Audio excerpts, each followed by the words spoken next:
গাজায় ইসরায়েলের আগ্রাসন ও ফিলিস্তিনিদের প্রতি সংহতি প্রকাশের কর্মসূচি মার্চ ফর গাজার ঘোষণাপত্রে ইসরায়েলের সঙ্গে সব ধরনের চুক্তি বাতিল ও সম্পর্ক ছিন্নের আহ্বান জানানো হয়েছে। আজ আমরা বাংলাদেশের জনতা যারা জীবনের ইতিহাস জানি, প্রতিবাদের চেতনা ধারণ করি, সমবেত হয়েছি গাজার মৃত্যু ভয়ে জনগণের পাশে দাঁড়াতে। শনিবার বিকালে রাজধানীর ঐতিহাসিক সোহরাওয়ার্দী উদ্যানে আয়োজিত কর্মসূচির মূল মঞ্চে দাঁড়িয়ে এ ঘোষণাপত্র পাঠ করেন দৈনিক আমার দেশ পত্রিকার সম্পাদক মাহমুদুর রহমান। ঘোষণাপত্রে অবিলম্বে গাজায় ইসরায়েলি আগ্রাসন বন্ধের জন্য পদক্ষেপ গ্রহণ করার আহ্বান জানানো হয়। মার্চ করতে যে লাথি গুতা ঠেলা উষ্টা সব আমরা খেয়েছি, তারপরেও আজকের এই সোহরাওয়ার্দী উদ্যানের এই গণজামায়াতে এই জনতার মহাসমুদ্রে উপস্থিত হয়ে আমরা বুঝতে পেরেছি আজকের এই মহাসমুদ্র জনসমুদ্র ফিলিস্তিনের প্রতি, আল আকসার প্রতি বাংলাদেশের জনগণের ভালোবাসার বহিঃপ্রকাশ।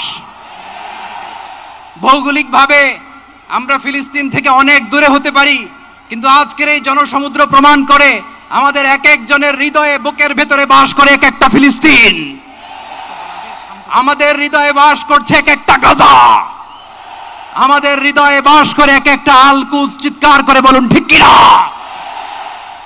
আমরা আজকে সংহতি প্রকাশ করব আমাদের মুসলিম ভাইদের উদ্দেশ্যে। এক আওয়াজে আমাদের কণ্ঠকে উচ্চকিত করে অতিথি থেকে শুরু করে অডিয়েন্সের সবাই আল্লাহু আকবার ধ্বনি দিয়ে সোহরাওয়ার্দী উদ্যানের। এছাড়াও ইসরায়েলের সঙ্গে সব ধরনের চুক্তি বাতিল ও সম্পর্ক ছিন্ন করতে মুসলিম বিশ্বের নেতাদের প্রতি উদাত্ত আহ্বান জানান বক্তারা। এদিন সকাল থেকেই দেশ ও রাজধানীর বিভিন্ন প্রান্ত থেকে ছোট বড় মিছিল নিয়ে সোহরাওয়ার্দী উদ্যানে সমবেত হন নানা বয়স ও পেশার মানুষ। সমাবেশে অংশ নিয়ে সাধারণ মানুষ সহ বিভিন্ন শ্রেণী পেশার মানুষ ও প্রতিনিধিরা ইসরায়েলের বর্বরতার বিরুদ্ধে বিশ্ব মুসলিমকে ঐক্যবদ্ধ হওয়ার আহ্বান জানান।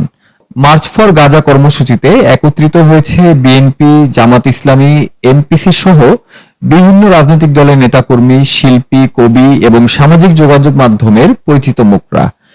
এক মঞ্চে দাঁড়িয়ে দলমত নির্বিশেষে সবাই ইসরায়েলের বিরুদ্ধে গণহত্যা বন্ধে দৃঢ় অবস্থান নেন এবং সাহসী কণ্ঠে প্রতিবাদ জানান।